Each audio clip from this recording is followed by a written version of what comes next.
Hello, viewers. My name is Zach Hardy, and this is my review of USW Top Rope 2015. Um,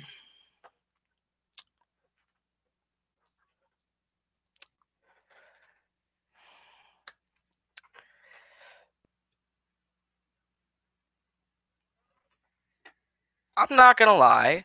Top Rope had its strengths and its weaknesses. Um, there were some good decisions made on the pay-per-view. There were some bad decisions made on the pay-per-view. But all in all, I think the matches really lived up to its worth. And the segments in between were really just kind of there to fill airtime, which is not something you really want to do as a promotion. As a professional wrestling promotion, just put something in to fill airtime because you want every part of your show to feel worth it, worth watching, and you kind of want it to everything to build into something at least. And some of the segments really didn't do that, or didn't do it as much as they should have. So I will leave the rating until the end of the review, but let's get into it. So we start out with a dark match, of course, before the pay-per-view goes live. Just see something. All right, should be good. Anyway, the dark match was TJ versus Unity. And I, of course, didn't watch it when I was there for the live taping of it. The only thing that I got involved in was, of course, my match with Weiler because I was, in the match. But all other matches I just stayed away from. I didn't want to see any matches. I didn't even want to know who won until I watched this pay-per-view back. And of course, this match was not featured on the card, or on the live pay-per-view. So I can't really complain about it. I can't really, shit on it. All I know is that Unity beat TJ via submission with the escape. Haha, not. So yeah, there you have it. And then we get into the kickoff match where the pay-per-view actually starts. And it is Ash defending the International Championship against James. And, as I said before, there were a lot of people that were really looking forward to this match. And once I talked to them and kind of discussed it with them, they kind of agreed that it was everything they would have hoped for, and everything that they were looking forward to from a pay-per-view match. They, they said a lot of the shit, and I took their opinions into consideration, and I really, had high expectations for this match. And I'm not gonna lie, the match was really, really good. You had Ash and James just complement each other's wrestling ability so well. You started out with a grapple, or I'm sorry, you started out with chain wrestling, as people like to call it. I just like to call it grapples, headlock, takedowns, whatever. Um, with that chain wrestling, you would have, let's say, Ash take James down to the mat, but James would somehow find a way to get out of it and reverse the pressure onto Ash, or they would just go and lock up again. So it started off a little slow, but then, of course, with a great match, the momentum picks up throughout the match, and it doesn't really let up.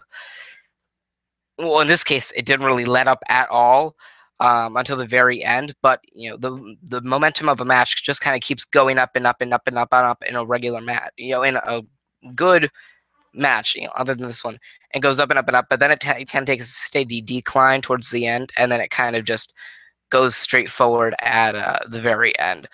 But this match was just up and up and up and up and up and up and up and up and up until the very end, where it just kind of up and up and up and up and went right down to the end.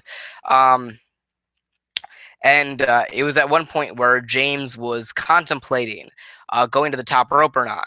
And this kind of showed weakness in James, because then he went to go pick up Ash.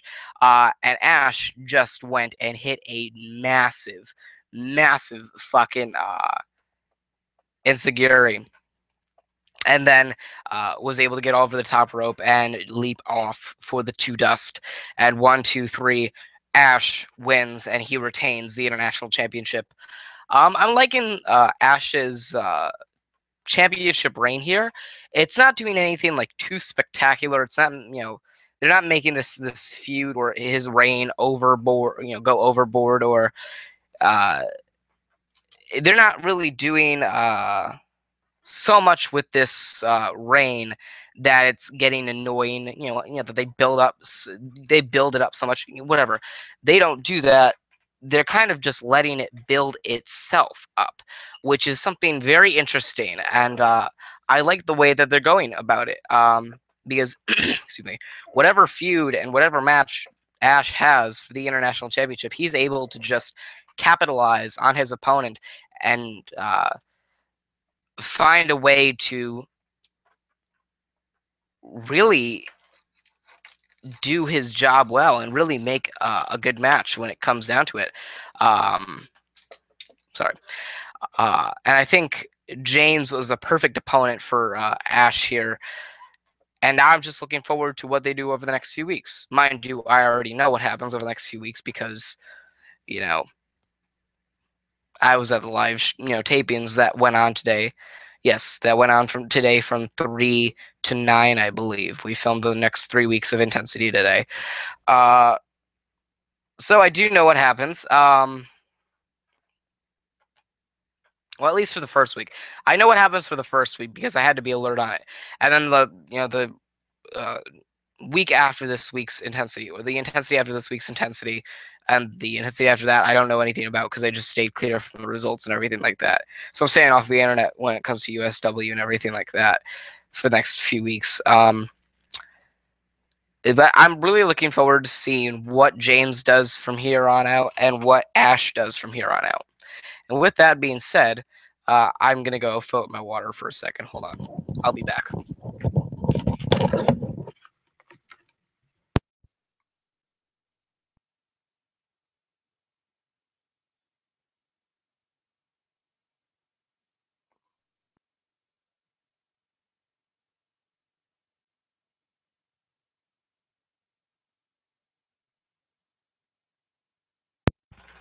Never mind. I didn't even realize my water's pretty much full.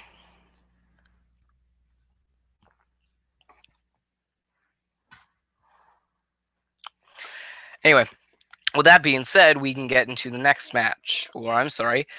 Then we get into the next segment, which has Martin Reese going out and announcing that he has entered 6 performers of his choosing into the top rope match.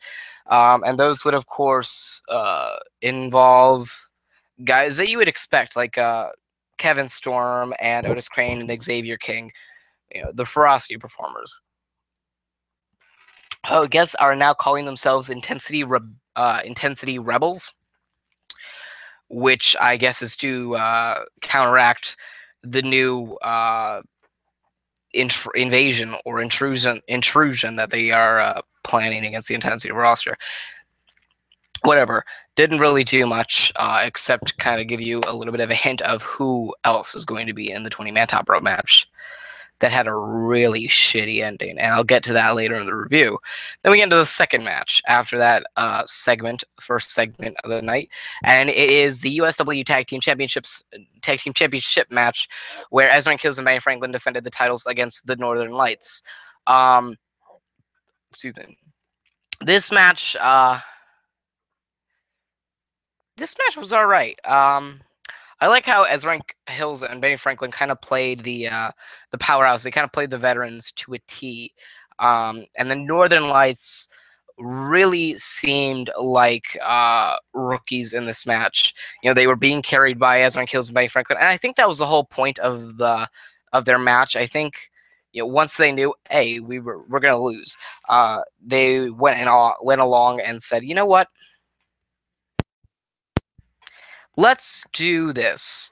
How about we act like rookies? We make mistakes, we botch some moves, and we learn from you guys, which will just kind of develop us pretty well for the future, which was interesting.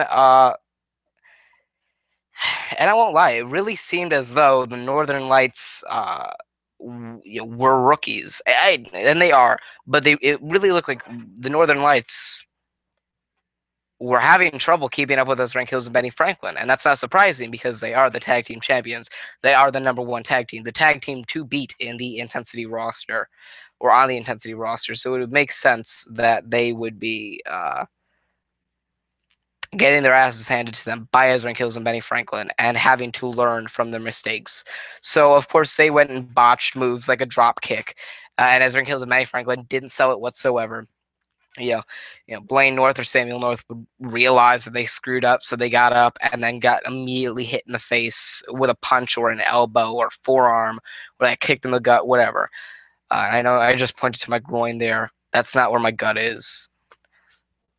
Sorry for the misdirection, but they really played it down to a T, and I think the whole conclusion of the match was Benny Franklin hitting the whiplash, which I believe it was Samuel North went to go clothesline. I'm sorry, went to go clothesline as Van Kills over the fucking top rope, but Ezra Kills moved out of the way and tossed Samuel North over the top rope. And as Benny Franklin was getting to his feet, Blaine North went to the top rope and went to hit Benny Franklin with like an axe handle or something like that. But Ezra Kills countered, moved Franklin out of the way, and hit some sort of karate turn style kick. I don't fucking know. On Blaine North, which gave Benny Franklin the opportunity to hit the whiplash and cover Blaine North for the win. 1, 2, 3. Ezra Kills and Benny Franklin retain the USW Tag Team Championships, and we'll see what happens after that. But going on to the next match, it was a very good match. It had a decent build up, and it had a great match to end it all with. And that was the no holds barred match between Washington and Morbid.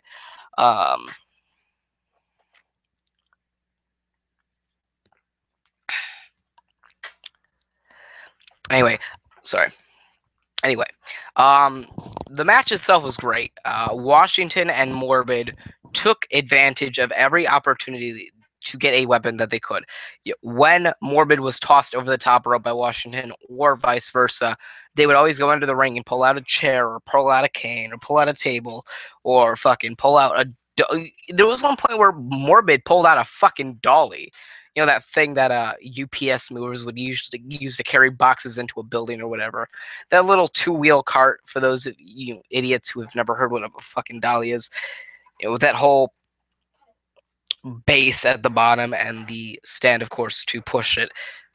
He pulled out a dolly and tied Washington to it, rolled him up the fucking entrance ramp, and rolled him off of the fucking stage. It was fucking brilliant. There were so many close calls when it came to a pinfall. Washington would be in a cover, and he would just kick out at like 2.5, and then Morbid would be in a cover, and we'd just kick out like 2 3/4, and it just went on and on and on until, and let me go back to my notes to check this. Washington went to pick up Morbid and hit the monument on him through the commentator's table. But Washington afterwards grabbed a chair and beat Morbid with it before wrapping it around his ankle and stomping on it, which I guess through kayfabe would injure Morbid's ankle, I guess, which then leads to the medical team attending to Morbid as Washington slowly walks up the ramp and away from the ring. That was after the match. I'm sorry, now that I look back at it. So that's what happened after the match, but the whole ending of the match was Morbid going for the pile driver on Washington on the chair, but Washington reversing it into a head scissors takedown, and then hitting the monument onto the chair, covering Morbid for the win, 1, 2, 3. And then he would go and hit the monument on Morbid through the table, hit him with the chair a couple times, and then snap his ankle with the chair. So I guess that was, I don't even guess, that was meant to be a tribute to when Morbid accidentally injured Washington's ankle a couple pay-per-views ago. I believe it was, I'm not mistaken, maybe not even a pay-per-view. It was probably Outcast 2015 special. I don't know. But he went for a pile driver, and Washington countered it, but he landed badly on his ankle when he hit the mat. Kept going for the match through the match, but this was supposed to be a tribute to when Morbid hurt or injured Washington's ankle. So now Washington wants to redeem that by injuring Morbid's ankle. But that's interesting, and I never even took it into consideration looking at looking at my preview. And as I said, it was going to be hard to kind of end this feud here. Sorry. My thumb has been numb all fucking day. Sorry. Anyway, at least what I was thinking in my top rope preview was it was going to be a hard feud to kind of end here between Washington and Morbid, but they were going to find some way to do it. I didn't really expect USW to kind of put Morbid on the shelf, keep Washington going with a couple new feuds, and then in turn and in time go back to, I guess, one more match with Morbid. So I guess that's an interesting way of going about things.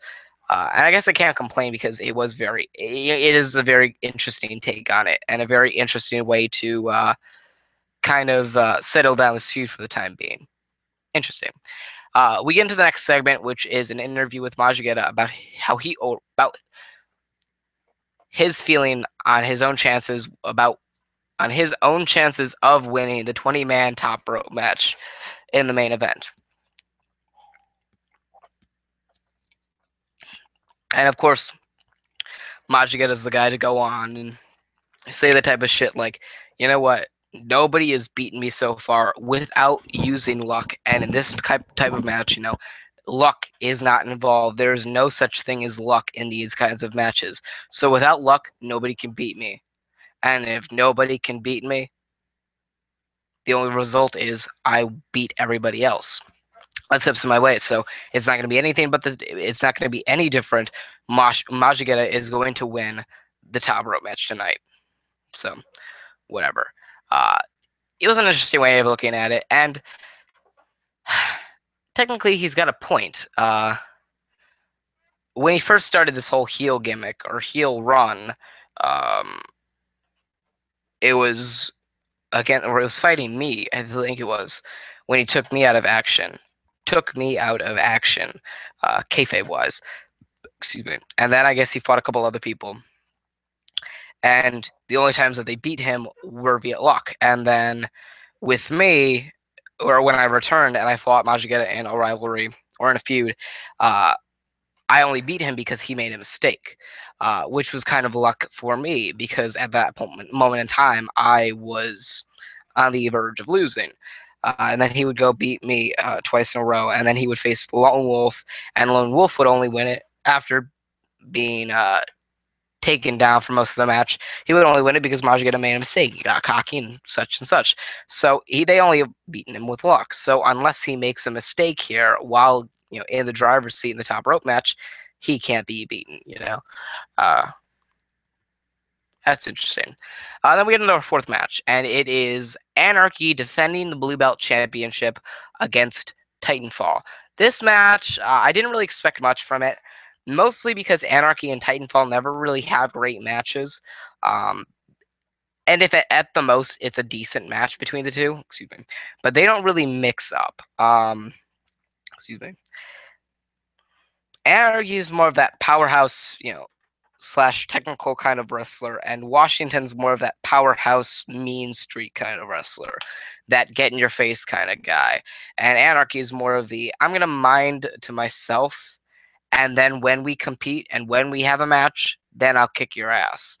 But the match was actually a little bit better than decent. I would say it was good. It was worth. I mean, it was. It wasn't like it was barely worth watching, or barely, or it was. Fuck. It's not like it was. I was like barely capable of watching it. I just, wasn't a big fan of it going into it, and then that didn't really give me high expectations. But when they exceeded those expectations early on in the match, I kind of got into it, and it turned out to be a pretty good match. And it had a really crappy ending. Titanfall was in the driver's seat, ready to hit the neck fall. Anarchy was, about to turn around, but decided, no, I'm just gonna, walk out of the ring, take a breather. Um, it was at like the count of 7, and he didn't. At first, his intention wasn't to get the title and walk out, but he was taking a breather. At 7, he looked over to the timeskeeper, walked over, grabbed his blue belt championship, and walked up the ramp. And intentionally got counted out, which led to Anarchy running to the back, knowing that Titanfall was going to chase him, and rest assured, Titanfall chased him out of the Coliseum. To mind you, he actually chased him out the Coliseum, through the back, through the employee parking lot, past the gate, down the sidewalk, and down the street. I'm pretty sure by the end of the pay-per-view, they would have ended up in Central Hartford. Um,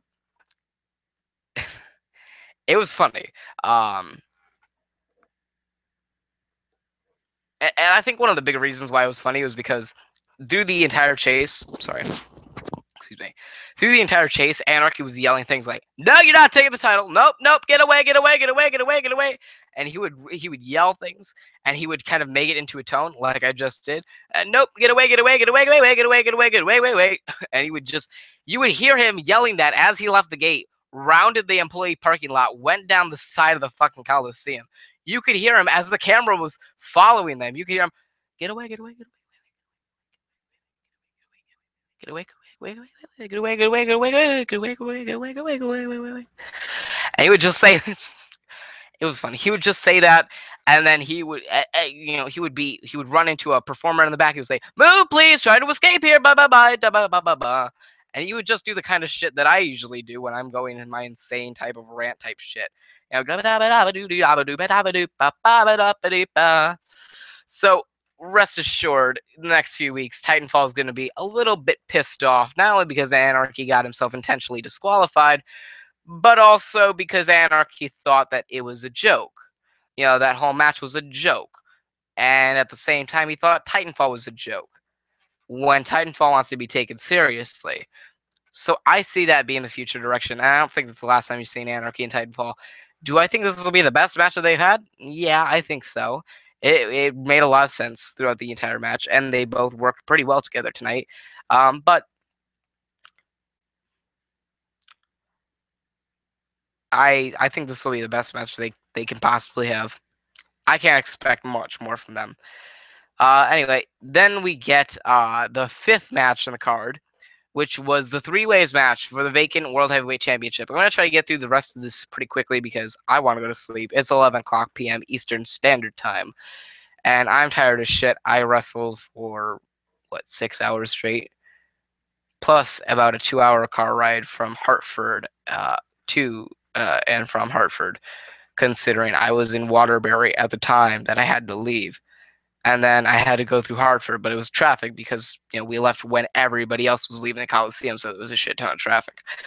Anyway, vacant World Heavyweight Championship: Clyde versus Dustin Raymond versus Prophecy, and winner is Clyde.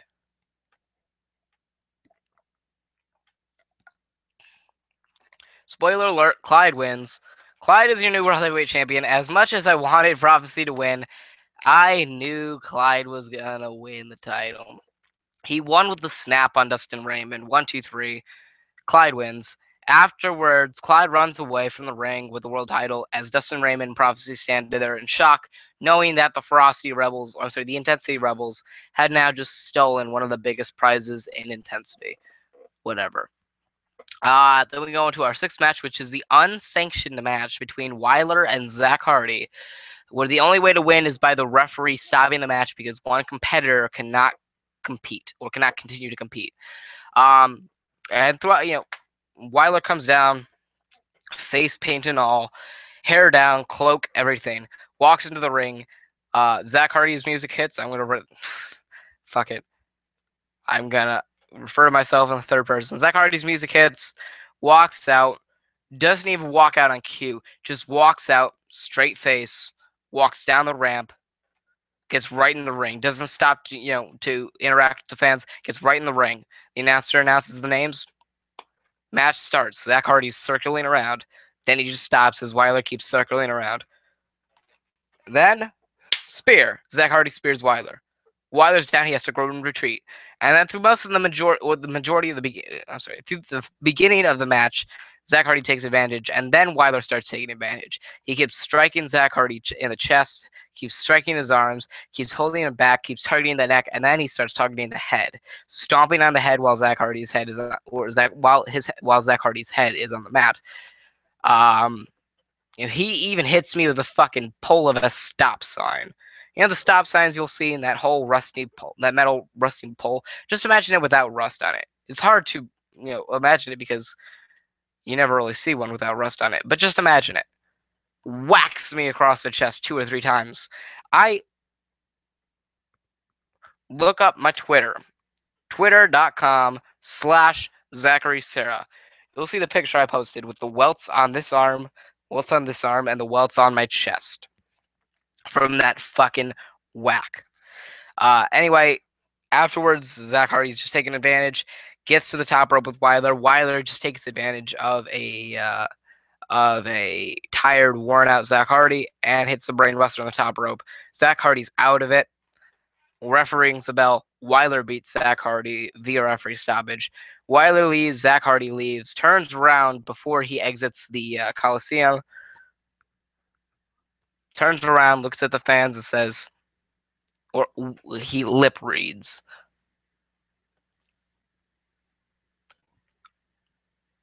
He lip reads, "I'm sorry," to the crowd, and walks to the back.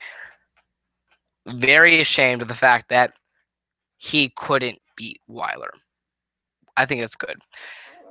I think that's good storytelling. 7th match, 3-ways match for the USW Championship. Alexander Rotten defeats George Martin and Alex Martin via submission. Cool.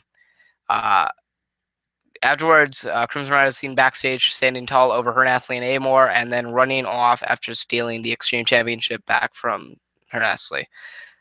Whatever. And then we get into the 8th match, which is the main event, 20-man top row match. The number 10 entrant, Kevin Storm. Kevin fucking Owens. Kevin fucking Storm wins the 2015 top rope match by last eliminating number 20 Capital. Then he celebrates as the crowd throws trash at him into the ring to end the show. So Kevin Storm is going to get either a USW World Heavyweight Championship match or a USW Championship match at Bulletproof 8 in the main event, more than likely. Whatever. Anyway, that's my review of it. On a scale of 1 to 5,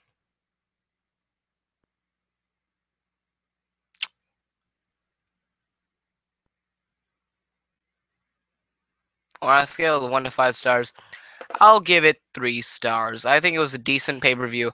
It would have been a 4-star had there been a couple more segments that made sense and were less about fillers, like the Martin Reese promo, like the Majigeta interview, etc., etc., etc.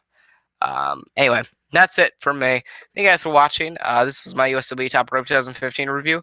I hope you enjoyed. Remember to like, favorite, and subscribe for more. I'm Zach Hardy, signing off.